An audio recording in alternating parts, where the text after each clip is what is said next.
Aklat ng Santiago, chapter 3, verse 1 to 12. Ang dila. Mga kapatid, huwag maghangad na maging guro ang marami sa inyo.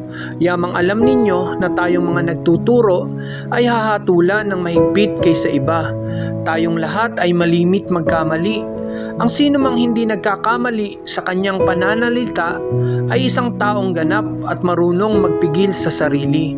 Kapag nilagyan ng bukado ang bibig ng kabayo, ito'y napasusunod at napapapunta saan man natin ibig. Gayon din ang barko, bagamat ito'y napakalaki at itinutulak ng malalakas na hangin, na ibabaling ito sa pamamagitan na isang napakaliit na timon saan man ibigin ng piloto. Ganyan din ang dila ng tao, kay liit-liit na bahagi ng katawan, ngunit malaki ang nalilikhang kayabangan.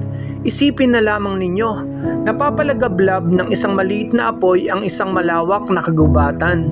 Ang dila ay isang apoy, isang daigdig ng kasamaang nakakahawa sa ating buong katawan. Mula sa impyerno ang apoy nito at pinag-aapoy ang lahat ng buhay ng tao. Lahat ng uri ng ibon at hayop na lumalakad o gumagapang o nakatira sa tubig ay kayang supilin at talagang nasusupil ng tao. Ngunit walang makasupil sa dila. Ito'y napakasama at walang tigil, puno ng kamandag na nakamamatay. Ito ang ginagamit natin sa pagpupuri sa ating Panginoon at Ama. At ito rin ang ginagamit natin sa pag-alimura sa tao, na nilalang na kalarawan ng Diyos. Sa iisang bibig nang gagaling ang pagpupurit pag-alimura. Hindi ito dapat mangyari, mga kapatid. Bumabalong ba sa iisang bukal ang tubig tabang at tubig alat?